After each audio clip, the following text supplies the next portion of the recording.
Maintenant qu'on a vu qu'on pouvait mettre des bouts de code, les encapsuler dans des fonctions auxquelles on donnait des noms, on va voir qu'on peut faire la même chose et mettre des fonctions ou autres, des bouts de code, des variables, dans des fichiers. Et ces fichiers-là, en fait, on va pouvoir en avoir plusieurs et pouvoir les faire interagir entre eux. Bon, pour exemple, ici, j'ai créé un dossier qui s'appelle tptuto. Ce tptuto contient deux fichiers, un fichier main.py qui va être mon fichier principal et un fichier function.py que j'ai ouvert donc ici dans l'éditeur de texte. Alors on va juste aller chercher notre terminal ici. Donc dans le fichier main.py, pour l'instant je ne fais rien. Ce que j'aimerais faire dans mon fichier function.py, c'est mettre des fonctions que j'utiliserai dans mon traitement principal, mais ne pas avoir à les déclarer et à mettre ce qu'elles font, c'est-à-dire tout ce code-là, l'encapsuler et le mettre ailleurs. Disons par exemple, pour que ce soit plus clair, que dans fonction.py, je définis une fonction qui s'appelle multiplie. Cette fonction prend deux paramètres, on l'a vu dans la vidéo précédente, et multiplicateur. On a vu cette fonction, et elle me retourne cette fonction. Pour l'instant, on ne printe rien. On ne printe rien parce que tout ce qu'on va faire comme interaction avec la console et avec l'utilisateur, ça va être dans le fichier main. Ici, la fonction doit nous retourner tout simplement nombre que je multiplie un multiplicateur. Voilà, c'est tout ce que fait la fonction.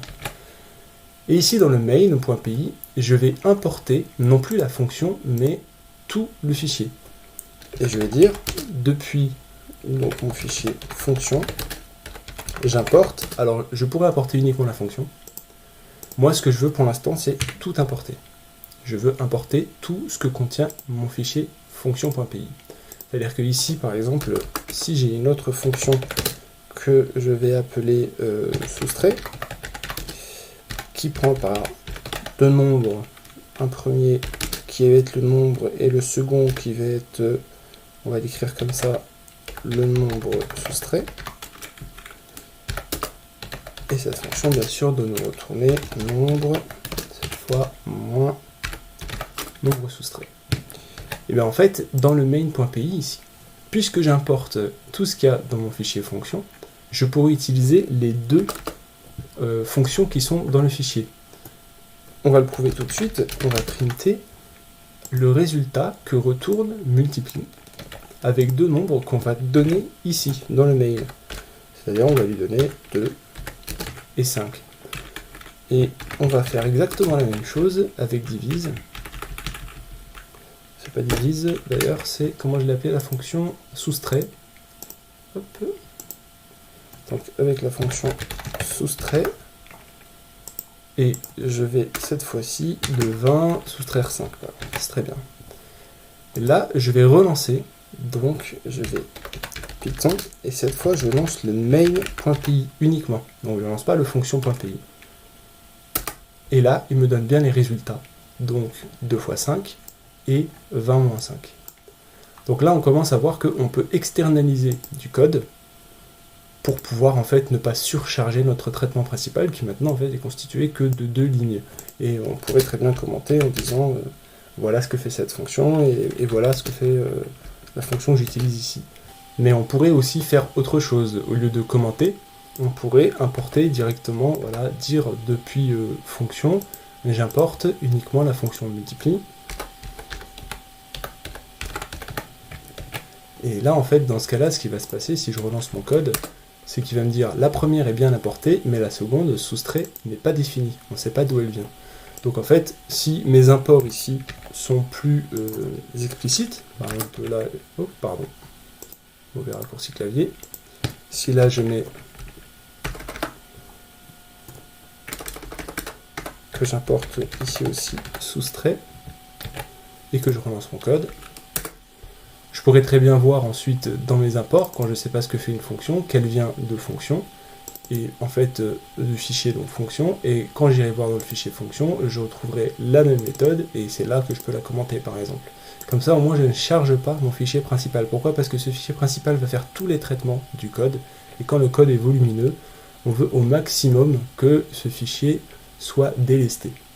Maintenant qu'on a importé les fonctions d'un fichier, on va voir qu'on peut faire aussi autre chose.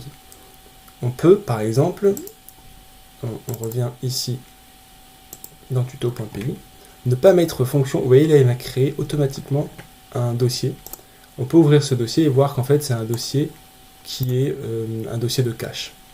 Il est écrit ici en hexadécimal. Bon, ce n'est pas d'une grande importance, il faut juste vous dire que en fait c'est un fichier qui est créé automatiquement, il est généré automatiquement. Nous, ce qu'on va faire, c'est que on va créer un nouveau dossier. Ce dossier, on va l'appeler utilitaire. Et dans cet utilitaire, on va avoir quelque chose que on va mettre fonction dedans. Et dans fonction, on va renommer le fichier fonction, on va l'appeler opération arithmétique. Et dans ce fichier-là, je mettrai toutes mes opérations arithmétiques. Alors, pour pouvoir faire appel à ce nouveau fichier depuis le main, qui n'évolue plus dans le même dossier, il faut que ce dossier utilitaire soit considéré par Python, par l'interpréteur, comme ce qu'on va appeler un package. Et pour qu'il soit considéré comme un package, il faut que je fasse quelque chose de très simple, c'est que j'ajoute donc dans ce dossier-là un fichier qui va s'appeler, alors il faut absolument qu'il s'appelle comme ça, _init.py.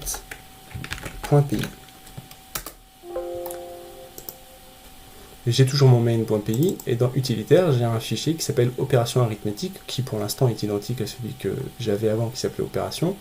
Et ce fichier opération arithmétique, en fait, je vais l'ouvrir également avec ce bin text. Donc là, je vais me retrouver ce fichier fonction.py, il n'existe plus.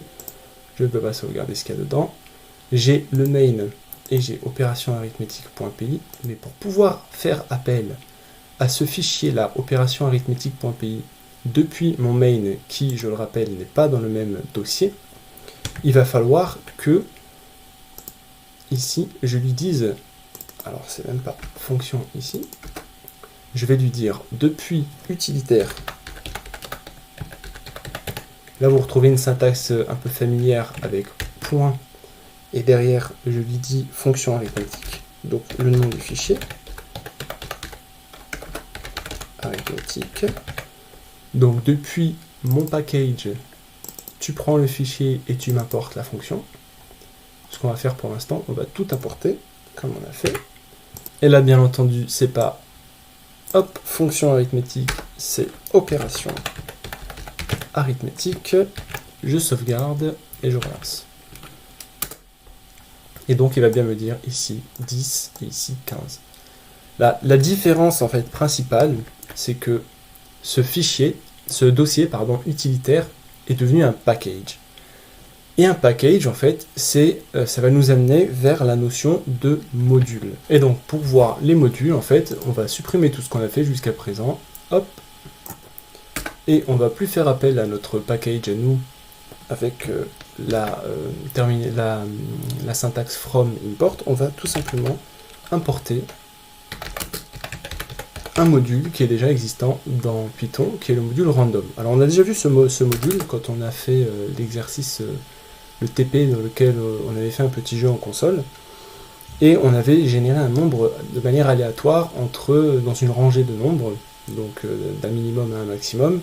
On va le refaire, on importe donc le module, et on va importer donc quelque chose qui vient de ce module, c'est la fonction, alors c'est random, c'est la fonction rand int, donc il va me donner un integer, donc un nombre aléatoire, disons entre 5 et 20.